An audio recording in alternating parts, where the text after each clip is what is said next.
Netaji Subhash Chandra Basu insurance agent Mohammad Ziauddin সেজে কোনো রকমে ব্রিটিশদের নজরবন্দি এড়িয়ে গোমো থেকে কালকা মেল ধরে দিল্লি আসেন। দিল্লি থেকে ফ্রন্টিয়ার মেল ধরে পেশোয়ার। কিন্তু তারপর তিনি জার্মানি পৌঁছলেন কী করে? এই ভিডিওতে সেই কাহিনী শোনাব।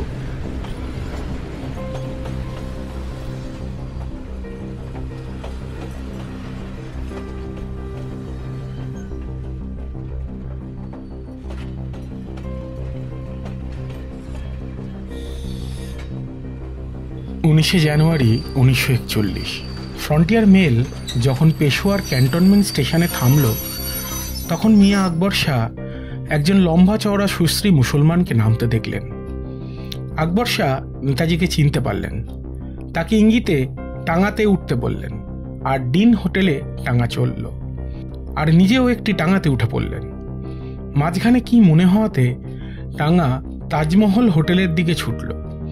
এদিকে মোহাম্মদ জিয়াউদ্দিন ওরফে নেতাজির ব্যবহারে মুগ্ধ হয়ে তাজমহল হোটেলের ম্যানেজার তার জন্য ফায়ার প্লেসওয়ালা সবথেকে দামি কামরাটির বন্দোবস্ত করে দেন। তার পরের দিন আকবর শাহ তার বন্ধু আবাদ খাঁর বাড়িতে নেতাজিকে পাঠিয়ে দেন। স্থানীয় পোস্ত ভাষা না জানাতে সেখানে নেতাজি বোবাকালা পাঠানের ছদ্মবেশ ধরেন। ফরওয়ার্ড ব্লকের মোহাম্মদ শাহ আর ভগতরাম তলোয়ারের উপর নেতাজিকে সীমান্ত পার করিয়ে দেওয়ার দায়িত্ব দেওয়া হয়। ভগতরাম নিজের নাম রহমত খাঁ রাখেন, আর ঠিক হয় তিনি তার চাচার শ্রবণ শক্তি ও বাকশক্তি ফিরে পাওয়ার আশায় আড্ডা শরীফে দোয়া করতে যাচ্ছেন। 26 জানুয়ারি একটি গাড়িতে করে ভগতরাম ও নেতাজি দুপুরের মধ্যে ব্রিটিশ সাম্রাজ্যের সীমান্ত পার করেন। তারপর সেখানে গাড়ি রেখে উত্তর পশ্চিম সীমান্তের চড়াই উতরাই পেরিয়ে 27 ও 28 জানুয়ারি মাঝরাতে আফগানিস্তানের এক গ্রামে পৌঁছে যান।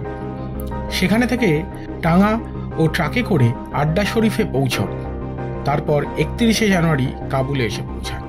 এদিকে শিশির বসু তার রাঙা কাকাবাবুকে গোমো স্টেশনে পৌঁছে দিয়ে 18 জানুয়ারি ফিরে আসেন কলকাতায়। তখন গোটা ভারতবাসী জানে নেতাজি একান্তে বদ্ধ ঘরে মৌনব্রত নিয়ে ব্রহ্মচর্যের জীবনযাপন করছেন। একবেলা খান আর তার খাওয়ার ঘরে পৌঁছে দিয়ে আসতে হয়, কিন্তু সেই খাওয়ার তার ভাইপো ভাইজিরা খেয়ে নিতেন, যাতে বাইরে এই বার্তাই যায় যে নেতাজি সুভাষচন্দ্র বসু এখনও ঘরেই রয়েছেন। নেতাজি বলেছিলেন তার ফেরারের খবর যদি 4-5 দিন অপ্রকাশিত রাখা যায় তাহলে তাকে ধরার সাধ্য কারণ নেই। 27 জানুয়ারি সুভাষচন্দ্র বসুর একটি মোকদ্দমা ছিল। সেই দিন প্রথম লোকচক্ষুর গোচরে এলো যে নেতাজি গৃহত্যাগ করেছেন। এই খবর প্রথমে আনন্দবাজার পত্রিকা আর হিন্দুস্তান হেরাল্ডে প্রকাশিত হয়। তারপর এই খবর রয়টার্সে প্রকাশ হওয়া মাত্রই ব্রিটিশ সরকার চমকে ওঠে আর নিজেদের ব্যর্থতায় লজ্জিত হয়। এদিকে মহাত্মা গান্ধী সুভাষচন্দ্র বসুর অন্তর্ধান বিষয়ে জানতে চাইলে শরৎচন্দ্র বসু উত্তরে লেখেন, সার্কামস্টান্সেস ইন্ডিকেটস রিনাউন্সিয়েশন। পরিস্থিতি সন্ন্যাসের দিকেই ইঙ্গিত করছে, কিন্তু কবিগুরু রবীন্দ্রনাথ ঠাকুরের চিঠির উত্তরে শরৎচন্দ্র বসু লিখলেন, সুভাষ যেখানেই থাকুক আপনার আশীর্বাদ যেন তার সঙ্গে থাকে। এদিকে 31 জানুয়ারি রহমত খাঁ ও তার চাচা মোহাম্মদ জিয়াউদ্দিন পেশোয়ার পৌঁছে যান। সেখানে লাহোরি গেটের সামনে একটি সরাইখানায় আশ্রয় নেন। এর মধ্যে ভগতরাম ওরফে রহমত খাঁ সোভিয়েত দূতাবাসের সাথে যোগাযোগ করার চেষ্টা করে, কিন্তু ব্যর্থ হয়। এরপর নেতাজি নিজেই জার্মান দূতাবাসের সাথে যোগাযোগ করেন। জার্মান দূতাবাস থেকে নেতাজি সুভাষচন্দ্র বসুকে কিছুদিন কাবুলে ভারতীয় বন্ধুদের সাথে লুকিয়ে থাকতে বলা হয়, আর সুভাষচন্দ্র বসুর ব্যাপারে জার্মান বিদেশ মন্ত্রকের কাছে একটি চিঠিও পাঠানো হয়। যতক্ষণ না বার্লিন আর মস্কো থেকে কোনো সবুজ সংকেত আসছে, ততক্ষণ নেতাজি সুভাষচন্দ্র বসুকে জার্মান দূতাবাসের সাথে যোগাযোগ রক্ষা করার নির্দেশ দেওয়া হয়। কাবুলে ছদ্মবেশে থাকাকালীন একজন আফগান পুলিশ অফিসারের সন্দেহ হয় নেতাজি সুভাষচন্দ্র বসু ও ভগতরাম তলোয়ারের ওপর।